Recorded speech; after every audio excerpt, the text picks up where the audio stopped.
Insiram from Australia. Sheikh, my grandmother is old and her physical health isn't the best. So whenever she goes to the hospital for anything, doctors often ask my mum if she wants them to attempt to resuscitate her if her heart were to stop. They advise against it because of how frail and old she is. Even if her heart were to start again, she may have broken ribs and would most likely have to live intubated and relying on machines.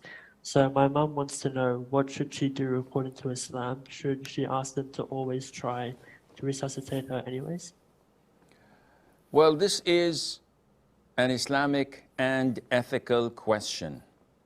The concept of DNR, do not resuscitate, is often presented in Western hospitals, in Kafir hospitals, rarely done in Muslim hospitals, due to the emotions and a number of other factors dealing with the Muslims. As for the non-Muslims, they see usually the patient as, I wouldn't say a guinea pig, I wouldn't say that, don't quote me, but they don't have that affection. Doctors, in some cases, not all, would look at the patient as, he's got 2 months to live. No, we should focus on someone who has 6 months to live. Let that person go away. We need the bed. And this is unethical and un-Islamic. How to deal with DNR? Scholars say that if a patient is sane, capable of living, can be resuscitated and to live an honorable life in an acceptable level of dignity and honor for an individual, then it has to be done, even if it's going to cost money. This is what most people think. Ooh, ICU, how much would I have to pay if my grandfather or grandmother or my loved one would stay there for a month, for 5, for 10, for a year? That would cost an arm and a leg. Should I just pull the plug or not?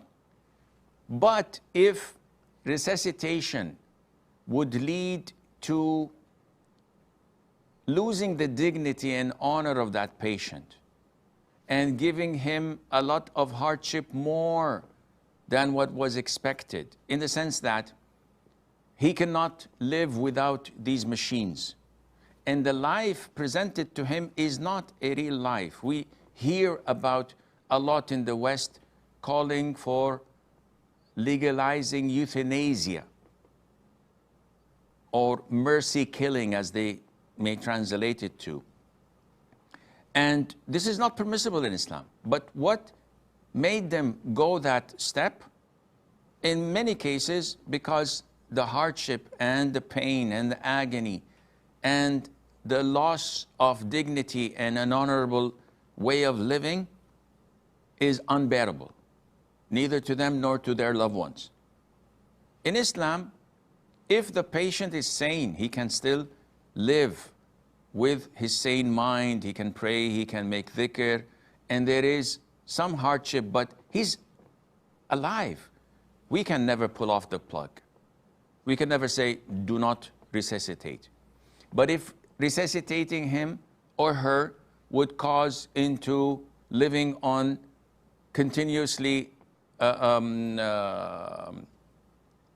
don't know the terminology in English, so excuse me, things that make their lungs work, their heart beats, machines, and continuous dialysis, etc. And it's like living in a vegetative state, not a real human being. But he's alive. The blood is running, but this is not an honorable, dignified life. In this case, yes, you may sign for a DNR state, and the doctors, hopefully Muslims, can evaluate this level of